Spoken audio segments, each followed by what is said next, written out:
How long should somebody be punished for their wrongdoings? At what point do we, the non-forgiving, become the bad guy? And is there room for everyone to be redeemed?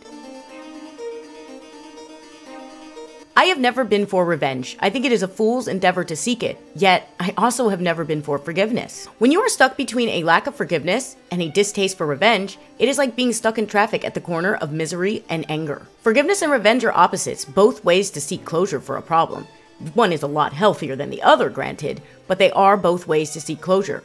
What happens when you are stuck between them is you get no closure. So even though you can push the thoughts away or not think about it for months or years on end, lo and behold, that shit will come back around. It doesn't matter. Believe me, I held a grudge against my own mother for years, okay? And eventually, I just realized, wow, it's not worth it. The anger just keeps coming back. And meanwhile, my mom just wants to be in my life. I finally forgave her, and part of the reason I was able to fully cement that forgiveness was reading Spirit Circle. Now, obviously, I forgave her before I started it, but it was a slow burn. It took years and years and years of me finally going, hey, my mom loves me. I should really stop being a dick about it. You know, yes, she did some pretty fucked up things when I was a kid, but there's no reason to hold on to that forever, because all it's doing is tearing me apart, not to mention making her feel like shit. The story of Spirit Circle is pretty simple, actually, but that doesn't mean it's bad or unnuanced. Two souls have had an eternal struggle with one another throughout their reincarnations. One has grown vengeful after the other has proven multiple times to be destructive, including one time where his actions had horrible consequences on the world at large. That life in particular is the cause for all of this to begin with. Sometimes hatred, anger, and even vengeance are justified. Yeah, I said it. I may have a distaste for it, but I can certainly understand why some people want to take revenge. Sometimes a person does something so horrible that it makes perfect sense why someone would want to cut them out of their lives or even try to hurt them for those actions. Though I said I do not think revenge is worth the effort, that does not mean I don't recognize why people have the desire to carry it out. I very much do. Spirit Circle gives you the reasons to hate someone. It shows you the worst type of human being, and it asks you to look at him and forgive him. Again, I ask, how long should one be punished for their mistakes? A few hours? Days? Months? Years? How about a few lives? Our protagonist, Okeya Futa, okay, I'm not pronouncing that right, but this is like a long-standing thing on my channel. I just don't pronounce names right, or sing songs right, or know the lyrics to anything. I just don't know things. He has a brand on his cheek that reminds me of a lot of Guts brands, and I'm pretty sure that's intentional. Anyway, he meets Ishigami Koko, a transfer student who has the ability to remember her past lives, all of them. And as fate would have it, these two have a history of lives together, and to put it lightly, Koku fucking hates Futa over all these lives. During their first day at school, she ends up pulling out a magical object and trying to kill him on the spot. She explains that he must remember all his past lives, and after that, she will kill him. What could someone do that would warrant such an attack? Hating someone for what they did in a past life that wasn't them? How horrible could it have been? Well, it's pretty bad. Some of the worst shit I've ever seen. But is it worth hunting a soul down throughout reincarnations and trying to stop him from ever being born again? I mean, probably, yeah. I mean, I'm gonna be honest here. Like, what this person did is really bad. Koko has her reasons for believing that Futa could never be a good person and that he will grow up to be dangerous or do something horrific. After all, in his past lives, this did come true multiple times, even in times when he was trying to be in the right. But I'd also like to point out that she's punishing him for essentially thought crimes. This kid is 14, she's 14. And she's like, you did these things in the past. And I just want to point out that it's only one life where he did things that I consider completely unforgivable. And the best way to deal with someone like that is to just fucking kill him. Not torture him, not fucking get revenge, just fucking slit his throat and call it a day. But that's only one life. He lived 6 or 7 other lives that, were relatively, I mean, one was just straight up boring and nothing happened, right? And another, he had good intentions, and he actually wasn't the one that was behind the horrific thing that happened either, but his thought process was a little, misguided to say the least. However, good intentions, right? And in his first life, the one where they first meet, again, extremely good intentions because he didn't want his friend to be fucking sacrificed at an altar for probably a false god. And this is what I mean a lack of forgiveness does to somebody. It makes them vengeful, hateful, a villain themselves. I mean, after all, she's tormenting a young man who has no clue about the sins of his past. So what is it about Spirit Circle that got me to finally go, you know what? This lack of forgiveness isn't working for me?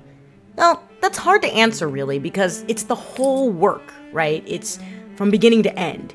But I guess if I had to choose one thing, it would be the bonus chapter in which Koko finally confronts her lack of forgiveness over what happened with the original 2 incarnations of them. And that discussion is something, I'm not going to spoil it. I need people to read this.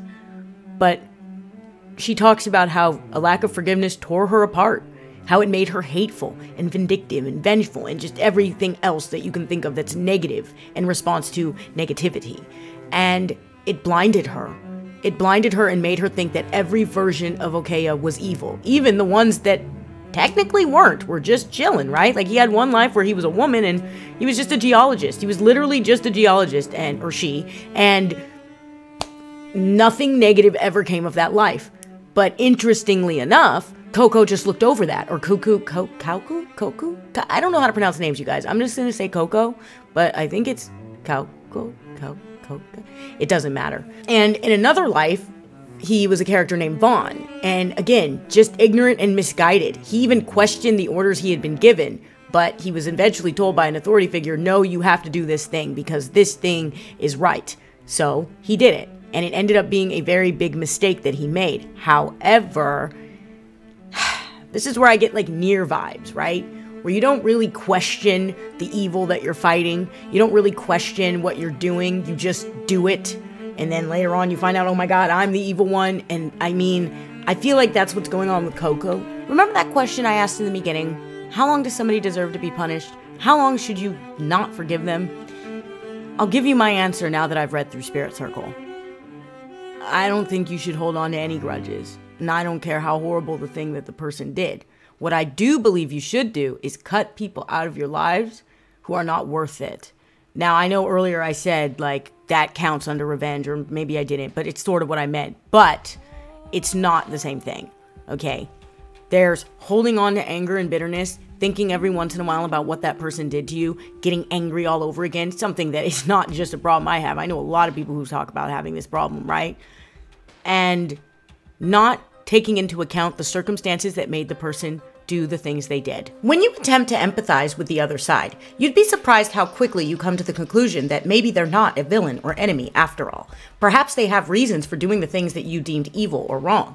Perhaps you did something and didn't realize it. Perhaps there's more to understand beneath the surface. Personally, I believe that Coco's problem was exactly that. She refused to look under the surface. As I said, there were a few lives that she just seemed to overlook, where she assumed that Okeya had done something wrong, or that he was behind a villainous act. What we see happen here is exactly what happens in reality when somebody holds on to hatred and anger and vengeance and doesn't forgive. I want to end this video by telling a personal story about how Spirit Circle actually changed my life for the better. It isn't just me saying, oh, art is important, art changed my life, without the truth behind it. There is a fact that Spirit Circle made me a better person, just like Death Stranding and Nier Automata, and I want to share how that happened. A long time ago, Josh and I had a lot of problems, and most of it was due to me being mentally unhealthy, not being on the right meds, and not taking my meds, and not to mention Josh also wasn't in a great place mentally either. So we fought a lot. There was a lot of yelling and screaming, and I was a very unpleasant person to be around. Josh was also unpleasant to be around at times, but for the most part, I was just an unpleasant, unhappy person, and I was making everybody miserable, right? And Josh and I broke up briefly, and he decided to move out. And I remember he signed a lease with one of my roommates, and I remember holding that against him for so long. Even after I forgave him, it would still come up every once in a while. Like, say we'd be fighting or just discussing something, and suddenly I'd be like, well, you blah, blah, blah, blah, blah, which is a totally unhealthy behavior, by the way. I ended up realizing, before I read Spirit Circle, I ended up realizing this is stupid. I mean, he did what any reasonable person would have done when you break up with somebody. Why are you holding it against him? I mean, at the time it seemed like a betrayal, but really in the grand scheme of things, it was just him trying to get his, like, shit together and move out because we had broken up. But we got back together very shortly after, so it felt just like too rushed of a decision. And I held that against him. And like I said, even before I read Spirit Circle, I decided, yeah, I need to stop holding this against him. This is a stupid thing to be mad about. It was years ago, and him and I are perfectly fine now. We have barely any issues at all. We don't have issues, honestly, right, babe? Like, I feel like we don't really... Yeah, like, I don't know. Like, we just get along pretty well. And this is also, side note, the reason we get along is because after that first couple of years that were pretty rough, especially that first year, We like actually decided to sit down and talk about stuff and communicate. And that's just a side note, but communication is the route to forgiveness, okay? Understanding the other side is the route to forgiving somebody and just not holding on to shit that doesn't need to be held on to, right? And so I started working on letting it go and not bringing it up, not letting it get to me. And then I read Spirit Circle. And ever since I read Spirit Circle, I have not brought that situation up one time. You can ask Josh. He will tell you right here, right now. I have not brought it up once because I don't care anymore. Because I have a completely different perspective now. This manga made me a better person. It made me more willing to look at the other side and say, they have a reason for their behavior. It made me realize that my relationship was not worth being angry over something goofy. Not to mention, okay, this has nothing to do with Josh, but not to mention that my relationship with my mom was put on hold for many years because I refused to get over things that happened like fucking 40 years ago. Well, not exactly 40 years ago, but I'm 38, well, 37. I'm almost 40. I never know my age, you guys. And I'm almost 40.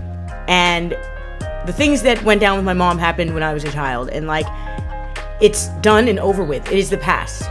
And I have a great relationship with my mom now. And thanks to Spirit Circle, that relationship's even better because now I really don't think about all that shit from the past. It's just done and over with.